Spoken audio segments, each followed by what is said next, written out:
여러분 안녕하십니까. 오늘이 투표하는 날이잖아요. 내가 제일 싫어하는 게 뭐냐면은 줄 서는 걸 제일 싫어합니다, 내가. 그래서 지금 이때쯤 가면은 사람들이 많이 몰려가지고 줄을 서서 한참 기다려야 되잖아요. 그래서 난 줄 서서 기다리는 걸 제일 싫어하는 사람이라서 일찍 갑니다. 사람들이 오기 전에, 사람들이 몰리기 전에 일찍 가서 하고 옵니다. 그래서 난 오늘 아침 일찍 투표를 했어요. 그래서 지금 2026년 6월 3일 오후 1시 22분을 지나가고 있습니다. 이제 19세기 철학, 여기를 할 차례죠. 그래서 저 일찍 투표를 하고 와서 또 오전에 녹화를 하려고 했었는데 컴퓨터가 또 이렇게 트러블이 생기고 말을 안 들었어요. 그래서 여러 가지를 또 점검을 하고 윈도우를 다시 설치를 하고 그랬습니다. 그런 바람에 이제 오후가 돼서 녹화를 하게 됩니다. 엠마누엘 칸트의 철학은 역사적 격변기를 겪던 당시 유럽, 특히 독일의 학계에 큰 파장을 미쳤다. 요한 고틀리프 피에테는 자신이 칸트 철학의 부족한 점을 보완하였다고 생각했으며 피에테의 영향을 받은 프리드리히 빌헬름 요제프 셜링은 제자 피에테 철학의 난점을 극복한 철학을 제안하고자 했다. 게오르고 빌헬름, 프리드리히 헤겔은 피에테, 셜링 등을 계승하여 방대한 철학적 체계를 이룩하였다. 19세기 전반의 이런 철학적 흐름은 흔히 독일 관념론이라 불리며 19세기 후반 서양 철학의 여러 조류는 이런 독일 관념론에 대한 반발로부터 비롯되었다고 여겨진다. 한편 셜링 이후 독일 관념론은 낭만주의와 깊은 연관을 맺게 되었으며 이런 흐름은 헤겔의 체계적인 철학에 강력히 반발하였던 아르투어, 쇼펜하우어의 철학에서 두드러졌다. 세련 키르케고르 또한 헤겔의 체계성에서 반발하여 실존주의 철학의 기틀을 마련했다. 그리고 처음에 쇼펜하우어와 낭만주의 영향을 깊이 받았던 프리드리히 니체는 이후 독창적이면서도 전위적인 철학적 작업을 남김으로써 이후 철학사에 큰 영향을 미쳤다. 잠깐만요.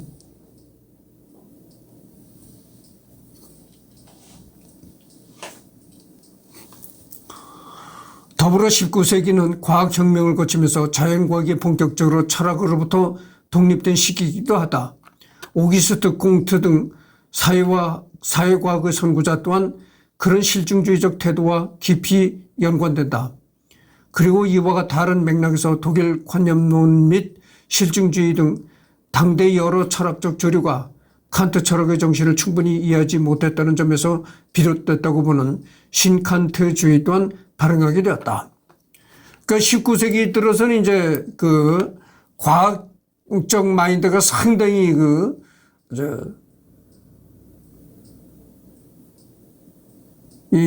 철학이나 이런 것보다도 이 과학적인 마인드에 모든 사람들이 이제 과학적인 것에 열광하게 되었다 이거죠. 그 바람에 이제 이 과학이 이 철학으로부터 완전히 독립하는 그런 시기가 되었다 이런 얘기입니다. 다른 한편으로 19세기는 산업혁명을 거치며 여러 사회적 문제들이 두드러진 시기도 하다. 제르미 벤덤과 존 슈트워트 밀, 헨리 시즈윅의 공리주의 또한 그런 사회적인 문제에 대응하는 윤리학적 시도로 이해할 수 있다.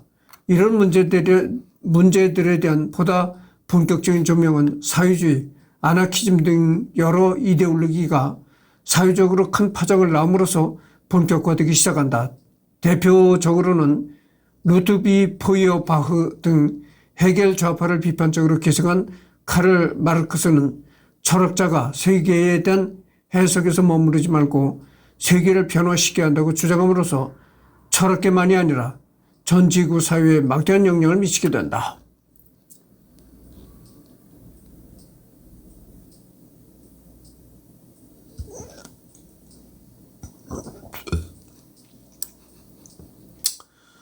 여기서 이제 중요한 얘기가 나오는데 뭐냐면 19세기에 접어들어서 산업혁명이 일어났죠. 그러니까 산업혁명이 일어나니까 어떻게 됩니까? 대량 생산, 대량 판매에서 오는 그 이득, 자본을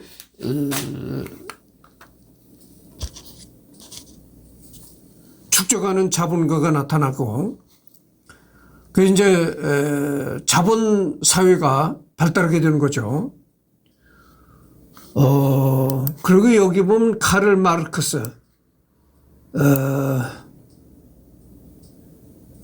공산주의 이론을 했던 칼 마르크스는 이 철학자는 세계에 대한 해석에서 머무르지 말고 세계를 변화시켜야 한다고 주장했다는 거죠. 그러니까 이 철학자, 이 칼 마르크스가 주장한 건 그런 겁니다. 철학자라는 것은 이론에만 치중하지 말고, 이론에만 치중하지 말고 현실적으로 세계를 변화시키는 그런 노력을 해야 된다, 이런 얘기를 했다는 거죠. 그 다음에 이제 현대 철학이 나옵니다. 현대 철학. 20세기 이후 철학의 향방에 막대한 영향을 끼친 요인들 가운데 대표적인 사례는 다음과 같다. 자연과학 및 기술 문명의 급속한 발전. 물론 이런 흐름은 이전부터 있었지만 알베르트 아인슈타인의 상대성 이론에 의해 신칸트주의가 큰 타격을 입는 등 전통적 철학의 영역에 과학이 점점 더 개입하기 시작했다. 더불어 산업혁명의 심화에 따라 유럽 사회의 삶의 방식 또한 근본적으로 변화하기 시작했다. 철학계의 한 축에서는 이런 자연과학 혹은 유물론의 발전에 적극적으로 부응하며 이러한 변화가 곧 지지부진했던 철학의 발전의 계기를 마련했다는 긍정적인 평가를 내렸다. 반면 또 다른 축에서는 이런 과학만능주의적인 태도의 해결성을 지적하고 또한 이런 변화가 인간의 삶의 방식에 부정적인 영향을 끼칠 것이라는 부정적인 평가를 내렸다. 그렇죠. 그래서 20세기 접어들어서는 과거에는 상상할 수 없었던 굉장한 과학이 발달했다 이런 얘기, 발전했다 이런 얘기입니다. 그래서 그 과학이 발전하는 속도가 굉장히 빨라지고 그랬다는 얘기죠. 두 차례 세계대전 및 냉전, 다른 분야에서 그렇듯 철학자들은 이런 계기를 통해 본격적으로 인류 자체의 전망과 인류 문명 자체의 의의에 대한 성찰을 하게 되었다. 이러한 사안에 대해서도 철학계의 한 축은 나치 등에 의해 자행된 야만적 행각의 비합리성에 주목하며 세계를 이끌어갈 수 있는 더욱 이상적인 방안을 추구하고자 하였지만 철학계의 또 다른 주된 입장에서는 계몽주의로 대표되는 이성 중심의 기존 서구 문명 자체에 대한 회의를 표했다.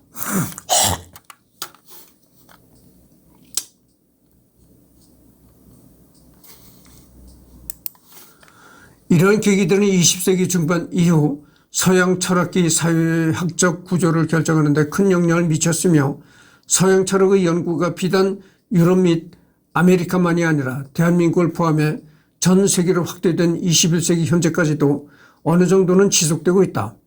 철학계의 현황은 물론 계속 바뀌고 있지만 21세기 초 현재까지 지속되는 현대 철학계의 대략의 구도는 다음과 같다.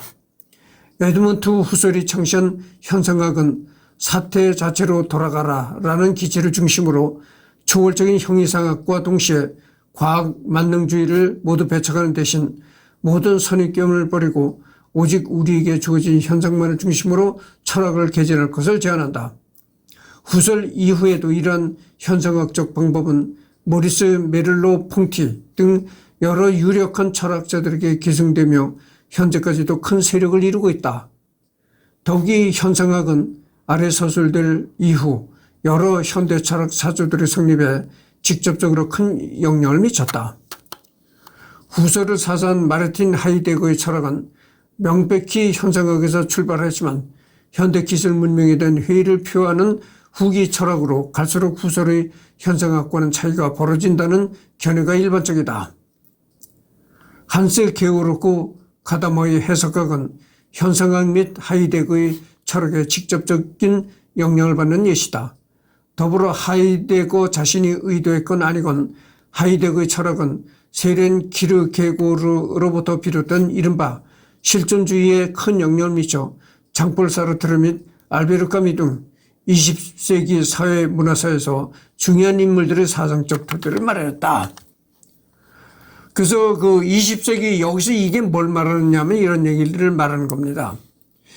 20세기에 접어들어서는 이 지구가, 이 세계가 과거에는 없었던 그런 굉장히 빠른 속도로 발전을 했고 또 이 과학 문명이 아주 굉장히 빠른 속도로 발전했다. 그와 반면에 또 1차, 2차 세계대전이 일어나서 전 세계가 전쟁의 수렁으로 빠져드는 그런 일도 있었다 이런 얘기입니다. 그래서 이 20세기라는 그 세기는 굉장히 그 철학 분야에서도 여러 가지 그 사조들이 또 생겨나고 이랬다 이런 얘기입니다. 그래서 내가 그 장폴 사르트르는 예전에 내가 했습니다. 그 알베르 까미 이 사람을 언젠가 해야 되겠죠.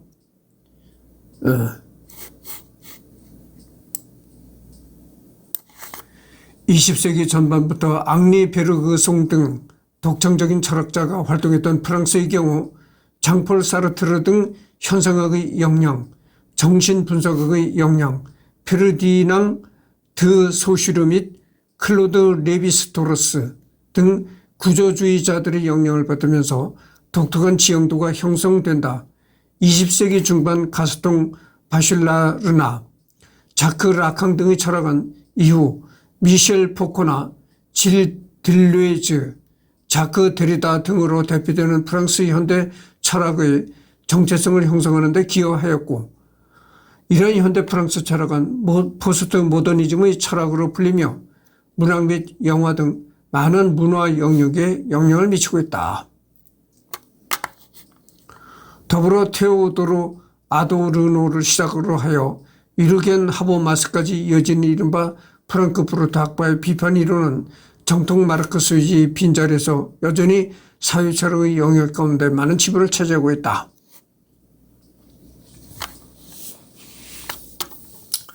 지금 12분을 경고하고 있네요. 이와 같은 철학 사조들이 주로 유럽 대륙에서 이루어지며 많은 상호 교류가 있었던 반면 20세기 중반 이후 영국, 미국 등 영어권 국가들의 주된 철학은 이와 같은 소위 대륙 철학 전통과는 상당 부분 단절되어 발전하였다. 영미권에서 발전한 이러한 흐름은 흔히 분석 철학으로 불리며 이와 같은 흐름과는 전혀 달리 코들로프 프레게 및 버트런트 러셀 등이 개척한 현대 논리학 그리고 논리실증주의로 대표되는 과학주의를 그 역사적 뿌리로 삼는다. 세간의 유명한 루트비 비트겐슈타인은 초기에 버트런트 러셀, 논리실증주의 양자 모두와 관계하면서 분석 철학사에 큰 영향을 남겼다. 또한 비트겐슈타인의 후기 저작들은 일상 언어 학파와 유사성을 보여주며 이들에게 힘을 실어주기도 했다. 이후 분석 철학은 언어 철학의 범주를 벗어나 심리 철학으로 거쳐 분석 철학적 맥락에서 형이상학의 문제들도 다루게 된다. 이런 확장과 적용으로 최근 분석 철학은 미학, 윤리학, 정치 철학의 문제들도 다루고 있으며 소위 대륙 철학의 본산이라고 할 수 있는 유럽에서도 분석 철학적 관점, 문제의식을 다룬 경우가 증가하고 있다. 분석 철학의 보다 자세한 역사에 관해서는 문서를 참고하기 바란다.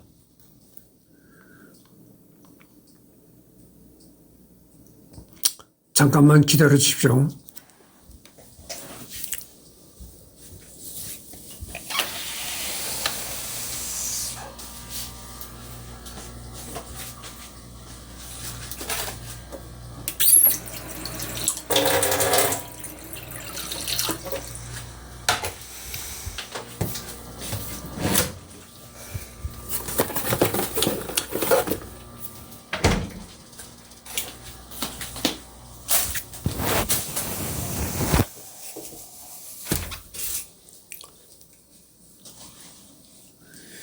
이 모니터를 리딩하냐고 계속 모니터를 주시하니까 이 졸음이 옵니다. 졸음. 네? 졸려고요.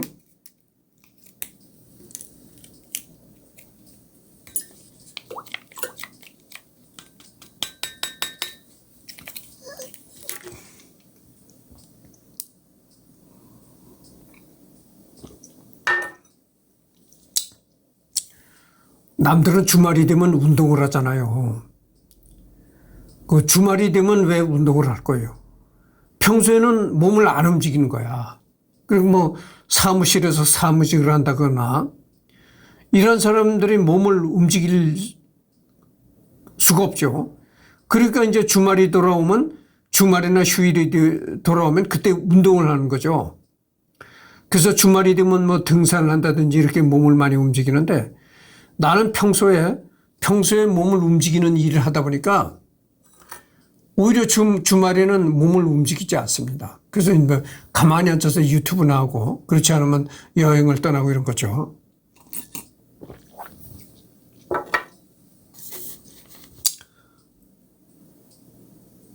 (19세기) 칼 마르크스, 프리드리 엥겔스의 철학을 20세기 이후 과학과 세계 경제 질서의 발전, 실제 사회주의 운동의 실천적 경험 속에서 스스로 정립하고 체계화한 마르크스 레닌주의 및 소비에트 학파는 현대 철학계의 모든 사조를 비판, 부정하며 독자적인 철학적 정치적 영역으로 발전했다.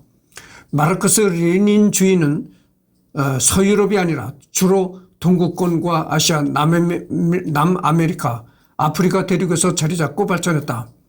이들의 주된 철학적 특징은 신칸트주의 이후 서양에서 죽은 개 취급을 받은 헤겔 논리학과 방법론을 적극적으로 구조하여 독창적으로 발전시켰다는 점과 인식론에서 유물론적 실천과 주체개념, 철저한 과학주의를 내세웠다는 것이다.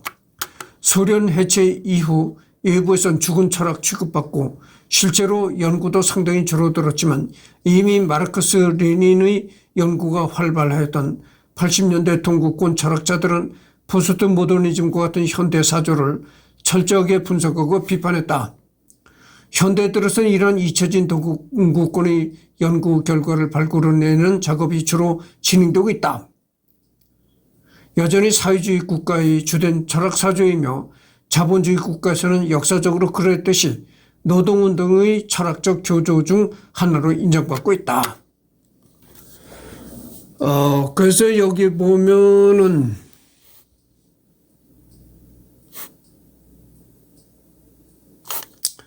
19세기에 접어들어서 이제 마르크스와 엥겔스, 여러분들 아시잖아요. 공산주의 이론을 창시한 마르크스와 엥겔스.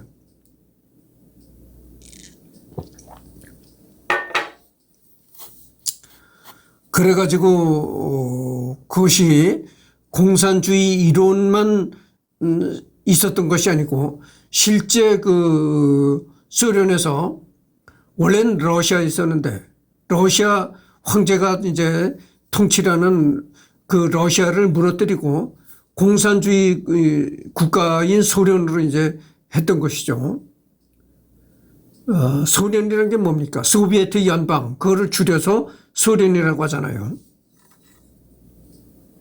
근데 어떻게 되나요? 그 소련이 무너졌다. 경제난으로 무너지고 나서 다시 이제 국가 명칭을 러시아라고 다시 이제 바꾼 것이죠.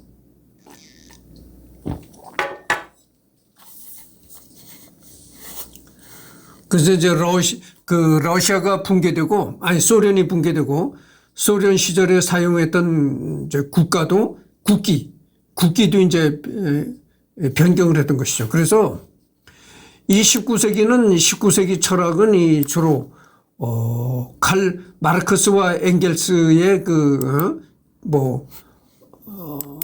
공산주의 이론, 이런 게 주로 많이 주목을 받았었다 이런 얘기입니다. 지금 공산주의가 멸망하게 되니까 소련이 공산주의 종주국이었잖아요. 이 지구상에 공산주의를 제일 먼저 실행한 나라가 이제 소련이었다고 하죠.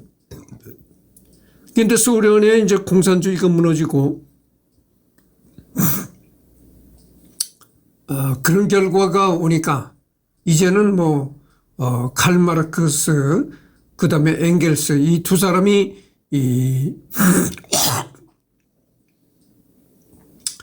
창시했던 그런 공산주의 철학 이론 그런 건 이제 죽은 이론이 되었다 이런 얘기죠. 이와 대비되게 분석적 마르크스주의는 1970년대에서 80년대 영미권에서 등장한 흐름으로 전통적 마르크스주의 교조적 변증법적 방식을 벗어나 분석 철학의 논리적 언어 분석과 사회과학적 방법론을 도입하려는 시도했다. 존 로모, 연 엘스터, G.A. 코엔 등 대표적 학자들은 역사 유물론, 계급 착취를 애매한 변증법적 대신 합리적 선택이론, 개임이론, 방법론적 개인주의로 설명 가능하게 만들고 평등과 정의 개념의 규범적 근거를 탐구하며 필연적 역사 발전과 같은 신화를 걷어냈다는 평가를 받는다. 전통적 마르크스주의로부터는 개혁적이고 환원적이라는 비판을 받지만 이를 통해 마르크스주의를 현대 자유주의 정치철학, 개임이론, 합리적 선택이론과 같은 현대 사상과 대화할 수 있는 형태로 발전시켰다. 비록 동구권 붕괴 이후 영향력이 약화되었으나 마르크스 담론을 현대 사회과학의 언어로 번역해준 시도로 자리매김에 힘쓰며 오늘날에도 정의론, 분배철학 논의 속에서 일련의 전환성으로 평가하고 있다. 그래서 여러분들 29세기에는 말이죠. 이 마르크스주의가 얼마나 마르크스와 엥겔스가 쓴 그 공산주의가 얼마나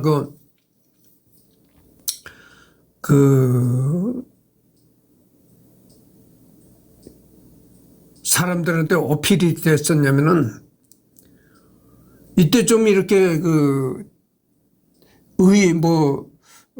좀 그래도 삐딱하다 하는 사람은 이 마르크스의 뭐 자본론 이런 책을 갖다가 집에다 숨겨두고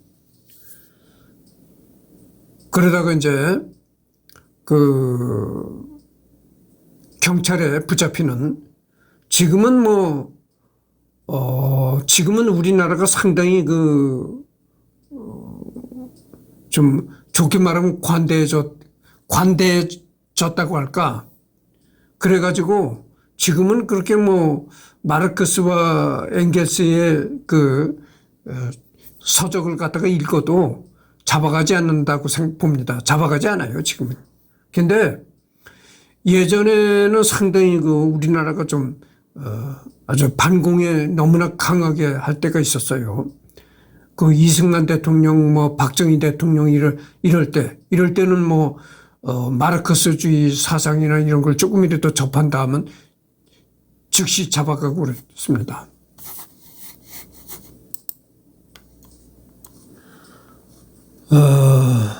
그래서 그렇습니다. 이제, 라이프니츠를 하다가 철학사에 들어와가지고 고대 시대부터 철학 이전의 시대, 그 다음에 고대 철학, 중세 철학, 근대 철학, 현대 철학까지 다 했습니다. 그런 본래대로 돌아가서 이제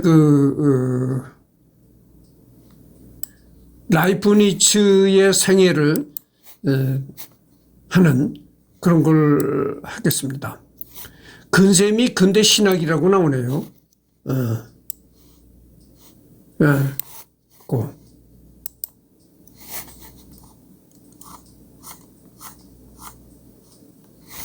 신성 로마 제국의 관료, 외교관 판사이자 철학자, 수학자, 과학자, 공학자, 사서이다.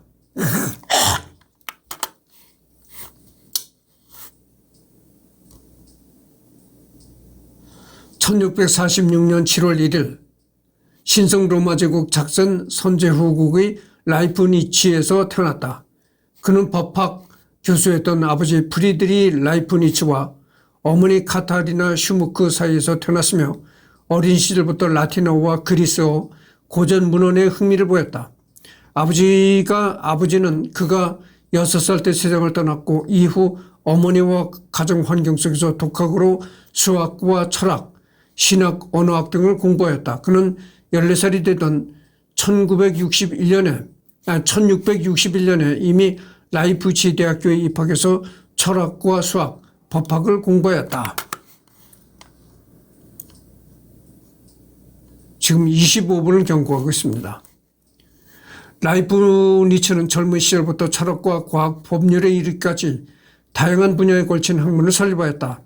1666년에는 혼성학이라는 초기 철학 논문을 발표했으며 같은 해 법학 박사 학위를 받기 위해 알트도르프 대학교로 옮겨 졸업하였다.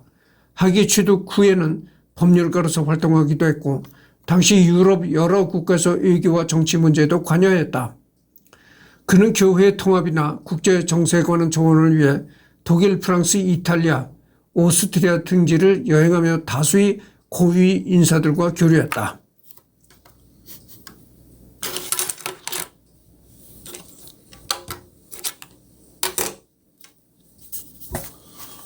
(1672년은) 프랑스 왕국 파리로 파견되어 외교 임무를 수행하게 되었으며 그곳에서 수학자들과 교류하며 본격적으로 미적분학 연구에 착수했다. 파리에서는 크리스티안 하위 혼수와 교류하면서 최신 수학과 자연 철학을 익혔고 이 시기 연구는 이후 그의 수학적 업적의 중요한 기반이 되었다. 그는 1675년경 미분 기호를 도입하며 독자적인 미적분 체계를 정립하였으며 이는 이후 아이작 뉴턴과의 우선적 논쟁을 불러일으키게 된다. 또한 이 시기 그는 계산기 개발에도 관심을 보이며 기계식 계산기를 설계하기도 했다.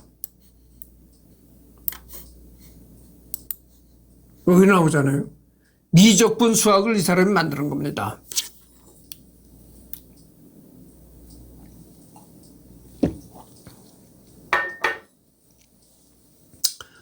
내가 지나간 일을 이렇게 돌이켜보면은 중학교 과정에서는 미적분 수학이 나오질 않아요.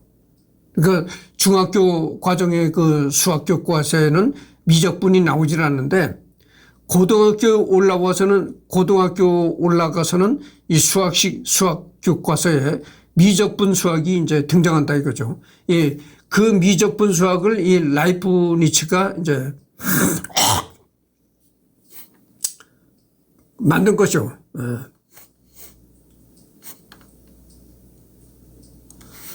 1676년 그는 독일로 돌아와 브라운 슈바이크 뉘네부르크 공국에 고용되어 고문직을 맡았다. 이때부터 그는 40여 년 이상을 하노버 궁중에서 역사, 편찬, 외교, 자문, 과학 연구 등의 다양한 업무를 수행하며 정착 생활을 이어갔다. 그는 여러 유럽 군주들과 지식인들과 서신을 주고받으면서 철학, 수학, 논리학, 정치철학 등 다양한 분야에서 연구를 지속했다.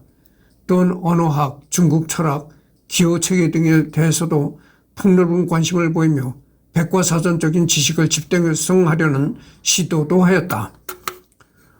라이프니츠는 말년의 병으로 건강이 악화되었고 점차 궁중 내에서 정치적 영향력이 줄어들면서 외로운 삶을 보냈다. 하필 재수가 없었던 것이 본인이 그렇게 열과 성을 바치며 선제 후 자기까지 얻어다 준 하노버 왕조의 선제후 게르크가 영국 국왕 조지 1세가 되면서 그를 데려가지 못했는데 이유는 당연히 아이작 뉴턴. 그는 1716년 11월 14일 하노버에서 세상을 떠났으며 장례식은 소규모로 치러졌고 국왕의 참여는 없었다.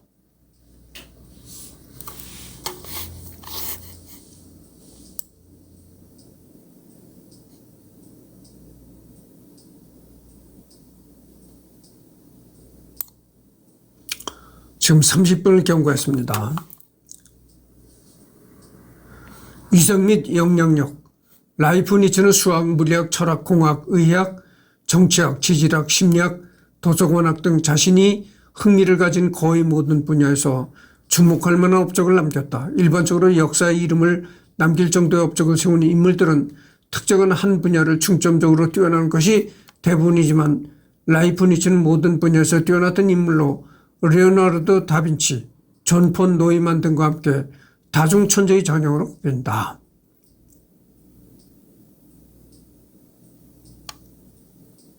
그러나 그는 다빈치처럼 자신 주변의 모든 분야에서 경험적으로 접근하는 인물은 아니었다. 폰 노이만처럼 비전공 분야에서도 전공자를 웃도는 놀라운 지식량을 가진 것도 아니었다. 수학에 대해 관심 있던 그는 크리스티안 하위 헌스를 만나기 전까지는 다소 아마추어적이었고 그의 교육을 받아 비로소 미적분에 관한 그 유명한 업적을 남길 수 있었다. 다만 그는 평생에 걸쳐 구사할 수 있는 모든 최신 정보를 얻기 위해 노력했으며 유럽의 명사들과 끊임없이 교류하는 부지런하고 정열적인 모습을 보였다.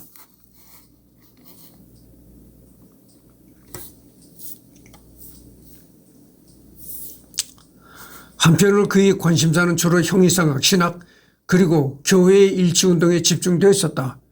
여기에 더해 하수랄 족보의 연구와 각종 사회의 현안에 대한 해결 등으로 인해 절대적으로 시간이 부족했음에도 쉬지 않는 연구로 다양한 분야에서 여러 업적을 남긴 것이다. 수학에서 아이작 뉴턴과 별개로 미적분을 창시했으며 현대 디지털 컴퓨터의 필수 요소인 이진법을 개발했다. 디지털 컴퓨터 탄생으로 300여 년 전에 컴퓨터 개발을 시도한 선지자 중 하나였다.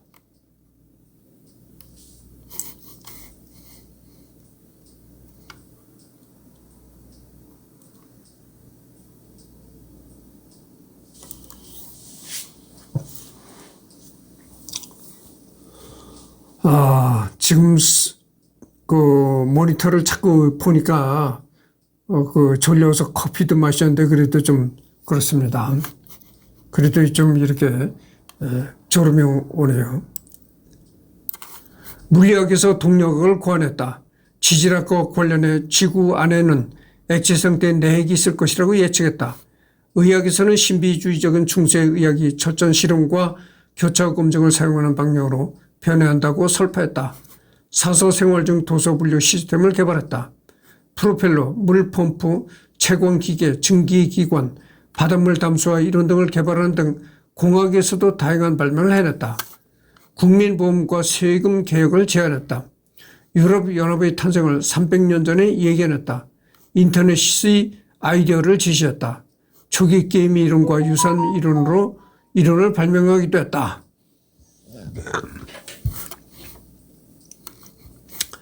그가 해낸 발견들 중 다수는 시대 및 언어적 문제로 인해 당시 살아있던 대부분의 인류에게 알려지지 못했고 매우 긴 시간이 흐른 후에야 기록이 발견되었다. 그다음에 수학.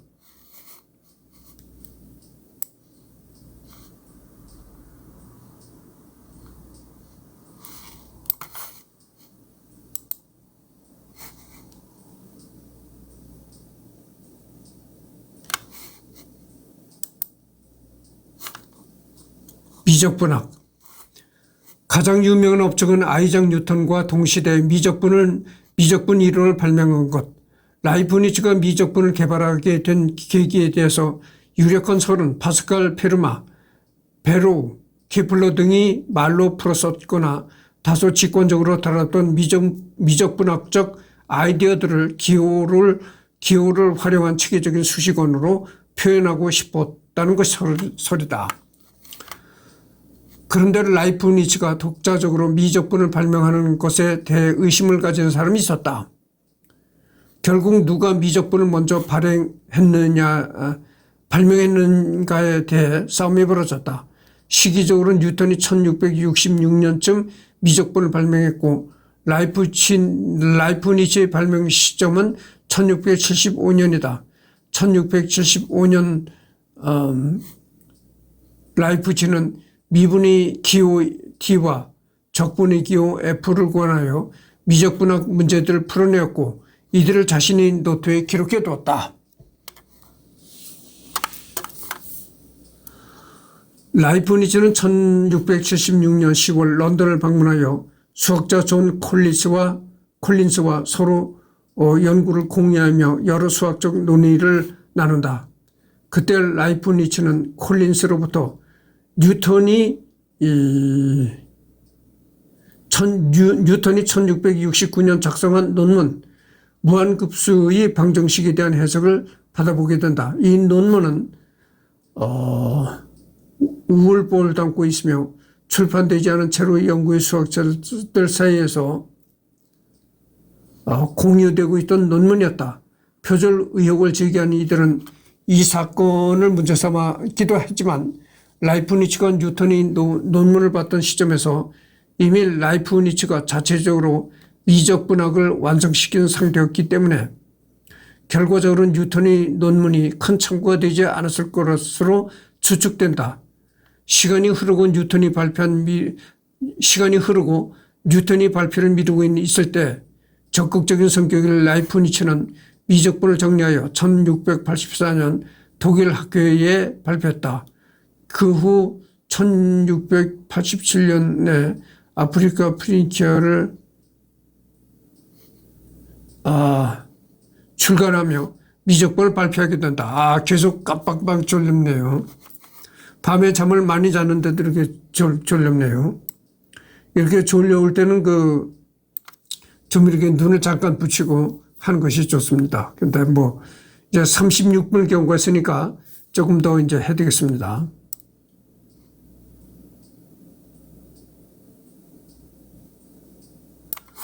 당시 세계의 과학을 주름잡는다고 생각했던 영국 학교는 이에 의의를 제기하며 라이프니츠가 뉴턴의 이론을 베꼈다고 독일 학회에 항의하였다.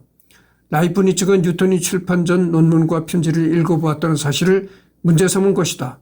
영국 학회의 맹렬한 항의 배경에 대해서 두 가지 설이 있는데 뉴턴이 자신이 회장으로 했던 영국 왕립학회의 과학자들에게 라이프니츠의 표절 여부를 조사하라고 직접 지시했다는 설과 뉴턴 밑의 제자들이 영국 학회가 독일 학회에 이의를 제기하라고 자진하여 촉구했던 설이다.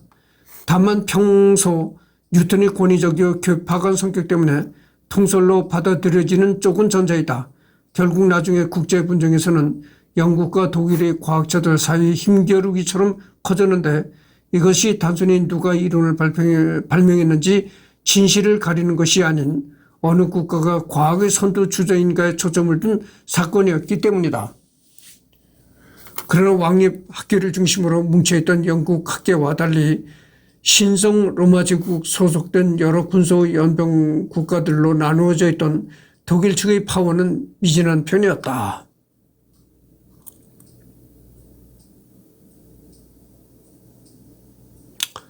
이제 여기서 끝을 맺겠습니다. 벌써 38분을 지금 거의 40분이 다 됐네요. 그래서 이제 다음 시간엔 여기서부터 하도록 하겠습니다.